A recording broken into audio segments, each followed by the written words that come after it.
একটা জিনিস কখনো খেয়াল করেছেন? দেশের জনপ্রিয় শিল্পীরা দেশে থাকতে চায় না। দীর্ঘদিন কাজ করে টাকা পয়সা হলে বিদেশে পাড়ি জমায়। সরকারি কর্মকর্তারা সুযোগ পেলে দেশ ছেড়ে চলে যায়। বিশ্ববিদ্যালয়ের শিক্ষকরা সুযোগ পেলে দেশ ছেড়ে চলে যায়। অনেক শিক্ষক বিদেশে উচ্চশিক্ষার জন্য ছেড়ে গিয়ে আর ফিরে না, ফিরতে চায়ও না। ডাক্তাররা দেশ ছেড়ে চলে যায়। বুয়েটের প্রায় 60 ভাগ ইঞ্জিনিয়ার দেশে থাকে না। সেনাবাহিনী থেকে অবসর নিয়ে অনেকেই বিদেশেই স্থায়ী হয়। রাজনীতিবিদরা তাদের সন্তানদের দেশে পড়ায় না, বিদেশে পাঠিয়ে দেয়। তারাও জানে বাংলাদেশটা হলো ব্যবসার জন্য, রাজনীতি করে টাকা আয়ের জন্য, বসবাসের জন্য না। কারণ দেশটাকে তারা বসবাসের উপযোগী করে গড়ে তুলে নেয়।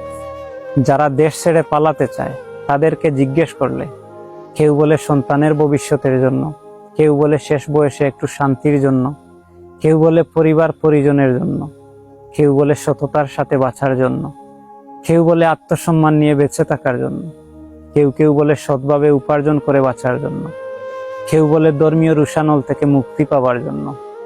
আপনি যদি আপনার চারপাশের মানুষদের নিয়ে একটা জরিপ করেন, দেখবেন 80% মানুষ সুযোগ পেলে দেশ ছাড়তে চাইবে। তাহলে 50 বছরে আমরা কেমন সমাজ, কেমন জাতি তৈরি করলাম, যেখান থেকে সবাই পালাতে চায়। মানুষের ভিতরে একটা ঊর্ধ্বশ্বাস, একটা দীর্ঘশ্বাস, পালিয়ে বেড়ানোর এক নিরন্তর চেষ্টা। কেন? যারা দেশ চালায় তাদেরকে এই কেন প্রশ্নের উত্তর খুঁজতেই হবে। সেভাবে দেশটা গড়ার চেষ্টা করতে হবে।